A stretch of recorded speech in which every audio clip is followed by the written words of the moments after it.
이렇게 북미 최고 책임자들이 만나 정상회담 마지막 조율 작업에 나서면서 북미 회담 준비 순항하고 있는 걸로 보입니다. 네, 친절한 뉴스를 담당하고 있는 이하경 기자와 함께 북미 정상회담 준비 소식 한 걸음 더 들어가 보겠습니다. 네, 이 기자. 먼저 백악관이 북미 양측의 뉴욕 담판을 앞둔 시점에서 다음 달 12일에 북미 회담이 열릴 걸로 예상한다. 이런 메시지를 내놨어요. 네, 그렇습니다. 이게 어떻게 들으면은 뻔한 메시지 같이 들릴 수도 있는데요. 좀 주목을 해야 될 거는 이게 사실 실무 협상이 여기저기서 진행 중인 상황인데 뭔가 안 풀리는 부분이 있다면은 이런 메시지가 나오기 힘들 거라는 부분이거든요. 또 뉴욕 담판을 앞두고 이런 얘기가 나왔다는 것도 주목을 해야 될 것 같습니다. 이 백악관 대변인의 말을 직접 들어보시죠. As I've said, we are preparing and expect that to take place on June 12th, and we'll be ready if it does on June 12th. 네, 지금 판문점이랑 싱가포르에서도 실무 협상이 이어지고 있는데 이 협상 결과도 관심이죠. 이 백악관은 현재까지는 긍정적이라고 했습니다. 어쨌든 이 가장 관심을 갖고 지켜봐야 할 건 이 김영철, 폼페이오 이 두 사람의 만남이고요. 이 우리로 치자면은 이 과거 국정원장 출신들 둘이 뉴욕에서 마주 앉게 되는 건데 이 비핵화 담판을 앞두고 이 서로 상대돼서 어디까지 알고 있는지 또 그걸 바탕으로 어느 수준까지 양보의 기준을 정할 건지 치열한 기싸움이 예상이 됩니다.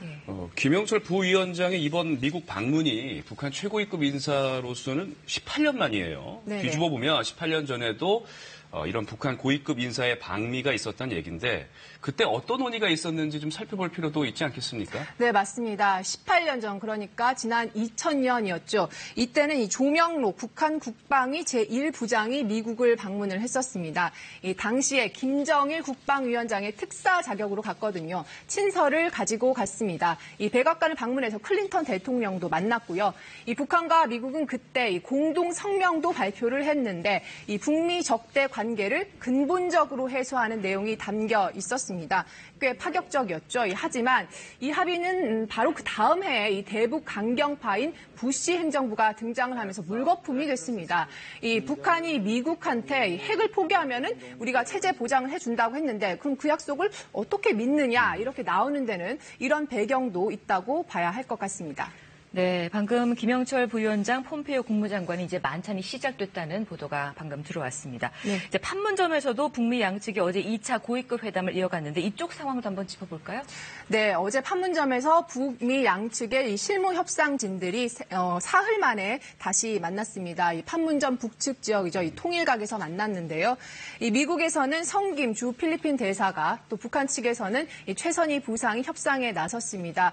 이 양측이 27일에 첫 협상을 했었거든요. 이 내용을 정리를 하고 또 본국에 전하고 그 결과를 바탕으로 다시 이 조율에 나선 걸로 보입니다. 네, 싱가포르 상황도 좀 보면요. 네. 정상회담 장소가 어디가 될지 좀 관심이 뜨겁잖아요. 네, 취재 맞습니다. 경쟁도 뜨겁다고요. 네.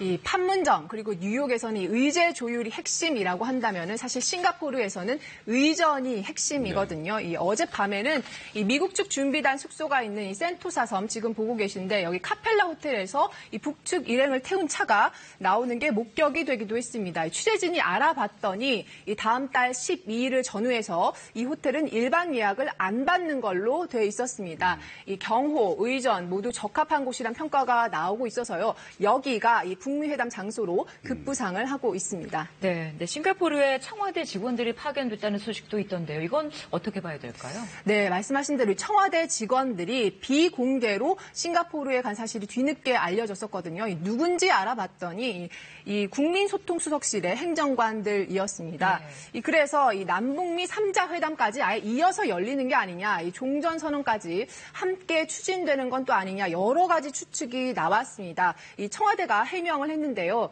이 싱가포르에 직원을 파견한 건 맞는데 7월에 싱가포르와 정상회담이 열리는데 이 사전 준비 차원이었다, 이렇게 선을 그었습니다. 하지만 아직까지 이 문 대통령의 6월 싱가포르행 가능성을 완전히 배제하기는 좀 힘들어 보입니다. 네, 친절한 뉴스 이하경 기자와 함께 북미 정상회담 준비 소식 들어봤습니다. 잘 들었습니다. 네.